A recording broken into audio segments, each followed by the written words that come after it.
বৰজানৰ অৰণ্যে দৃষ্টি আকৰ্ষণ কৰিছে প্ৰকৃতিপ্ৰেমী পৰ্যটকৰ। শীত নমাৰ লগে লগে অসমৰ বিভিন্ন বনাঞ্চল, অভয়াৰণ্য, ৰাষ্ট্ৰীয় উদ্যানলৈ আগমন ঘটিছে দেশী বিদেশী পৰ্যটকৰ। তিনিচুকীয়াতো ডিব্ৰুচৈখোৱা ৰাষ্ট্ৰীয় উদ্যান আৰু দিহিং পাটকাই ৰাষ্ট্ৰীয় উদ্যানৰ লগতে তিনিচুকীয়া চহৰৰ নিচেই কাষতে থকা বৰজান, ভেৰজান, পদুমণি অভয়াৰণ্যতো পৰ্যটকৰ আগমন হোৱা পৰিলক্ষিত হৈছে। তিনিচুকীয়া বাহাদুৰ চাৰিআলিৰ সমীপত থকা বৰাজানৰ অৰণ্যই আগুৰা অঞ্চলটোত বিশ্ব প্ৰসিদ্ধ হলৌ বান্দৰ আজিও বিৰাজমান। অঞ্চলটোত ৩টা হলৌ বান্দৰ থকা পৰিলক্ষিত কৰিছে বন বিভাগ আৰু স্থানীয় প্ৰকৃতিপ্ৰেমী ৰাইজে। লগতে হলৌ বান্দৰকেইটাই স্থানীয় লোকসকলৰ সৈতে সহবাস কৰা পৰিলক্ষিত হয়। স্থানীয় লোকে প্ৰায়ে হলৌ বান্দৰকেইটাক ফল-মূলৰ যোগান ধৰে আৰু হলৌ বান্দৰকেইটাই স্থানীয় লোকৰ হাতৰ পৰা এই ফল-মূল গ্ৰহণ কৰা পৰিলক্ষিত হয়। হলৌ বান্দৰ উপৰিও বৰজান অভয়াৰণ্যৰ অঞ্চলটোত নাহৰফুটুকী বাঘৰ লগতে ধনেশ পক্ষী আৰু বিভিন্ন ধৰণৰ আপুৰুগীয়া গছ তথা জীৱ-জন্তু থকা পৰিলক্ষিত হয়। অৰণ্যখনৰ সৈতে স্থানীয় লোকৰ থকা আত্মীয়তাই বহুতকে দৃষ্টি আকৰ্ষণ কৰাৰ লগতে কৌতূহল কৰি তোলে।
মই জুম কৰি লৈছো দেই, একদম জুমত লৈছো।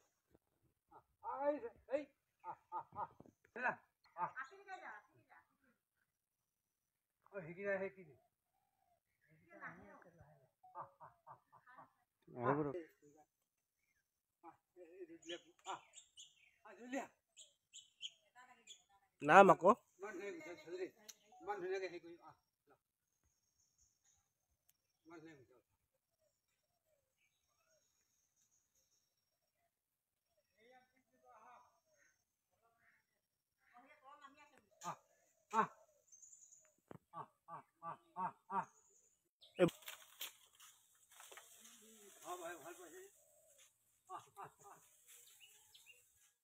এই বৰাজান অভয়াৰণ্যত হলৌ আছে, মতা 2টা আছে, মাইকী 1টা আছে, 3টা। আজি মই ইয়াত অহা 3 বছৰ হ'ল। সিহঁতৰ কোনো বৃদ্ধি হোৱা নাই আজিলৈকে। তাৰপিছত সিহঁতৰ বৃদ্ধিটো হয় মানে লগত নহয়, সিহঁতৰ বেলেগৰ পৰা পৰিয়াল আনি পিনে বৃদ্ধি কৰে বুলি। এতিয়া আমি সেইখিনি শুনা কথা আৰু তাৰপিছত আৰু এটি মাটিত নেনামে। আমাৰ সেই বাৰেগুৰিত যাবলৈ গছে গছে ৰাস্তা নাই। অৱশ্যে তালৈকে যাব পৰা হ'লে তাৰ লগত বিধি হ'ল নাই, সেইটো তালৈকে যাব সেইটো অসুবিধা নাই।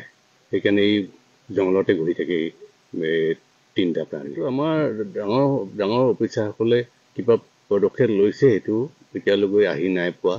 যদি আহি পায় আহিব চাগে। সেইটো যিহেতু লুপ্ত অৱস্থাত প্ৰায় হয় তিনিচুকীয়াৰ দুঠাইতে পোৱা গৈছে। হয় হয় এক বাৰেকৈ এক আমাৰ এই বৰাজান হয়। হয়। আৰু এই অভয়াৰণ্যখন বেছিকৈ কিহৰ কাৰণে বিখ্যাত? এইখন আমাৰ সেই নাহৰফুটুকী সৰু বাঘ, তাৰপিছত এই ঘুম বাঘ, তাৰপিছত আৰু সেইটো অজগৰ সাপ, এই আমাৰ সৰু সৰু গজাল বাঘ আছে।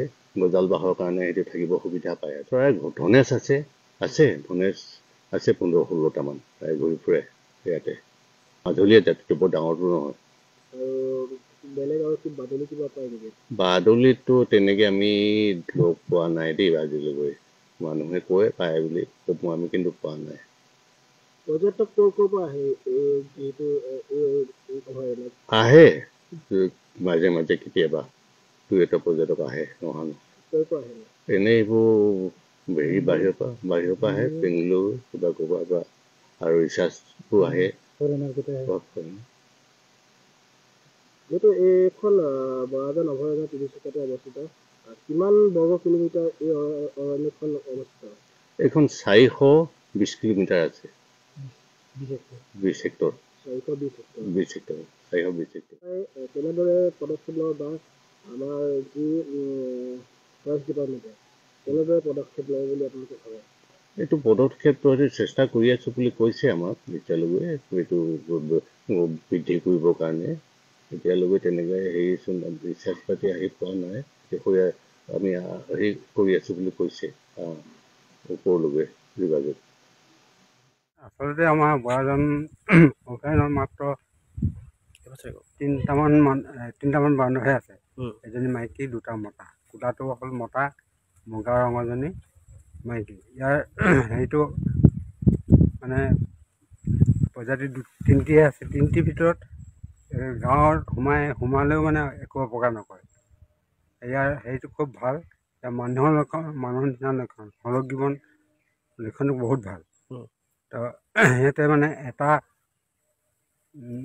এটা পৰিয়ালৰ লগত এটা পৰিয়ালে বিয়া লয়। সেইটো নিজৰ পৰিয়ালৰ ভিতৰত বিয়া নহয়। সেইটো কাৰণে খুব ভাল, মানুহৰ নিচিনা লক্ষণ। কেইটা আছে ইয়াত হলবান্দৰ বৰ্তমান? বৰ্তমান 5টা আছিলে। 5টাৰ ভিতৰত আমি এতিয়া 3টাহে দেখিছোঁ। 3টাৰ ভিতৰত 2টা মতা, এজনী মাইকী। আৰু যিহেতু আমাৰ অসম চৰকাৰক এইখন যিহেতু বৰাজান অভয়াৰণ্যত হলবান্দৰ প্ৰায় লুপ্ত অৱস্থাত দেখিবলৈ পোৱা গৈছে, কি ক'ব অসম চৰকাৰক? এই বিষয় লৈ যিকেইজন ফৰেষ্ট ডিপাৰ্টমেণ্ট আছে তেখেতসকলক অলপ অনুমতি চৰকাৰে দিব লাগে ভালকৈ চাবৰ কাৰণে। আৰু বৰাজান অভয়াৰণ্যত এনেকুৱা বান্দৰ আছিলে, কিন্তু চৰকাৰে কোনো ডিচিশ্যন নল'লে। কাৰণ সিহঁতক ফল মূলৰ গছ লগাব লাগিছিলে। ফল মূল লগালে মানে ফল মূলৰ গছ তাত ফল লাগিলে বোলে সেইখিনি খায়ে ইয়াতে এতিয়া জীৱন যাপন কৰিব। কি কি জীৱ জন্তু ইয়াত পোৱা যায়? ইয়াততো এতিয়া বৰ্তমান পহুমাথনো দেখি পোৱা নাযায়। কি পহু? হৰিণা পহু? হৰিণা পহু। আৰু এনে বাঘৰ ভিতৰত কি বাঘ আছে ইয়াত? বাঘৰ ভিতৰত ইয়াত হেৰি আছে, নাহৰফুটুকী, ঘোংটো আছে। ঘোং বাঘটো আছে।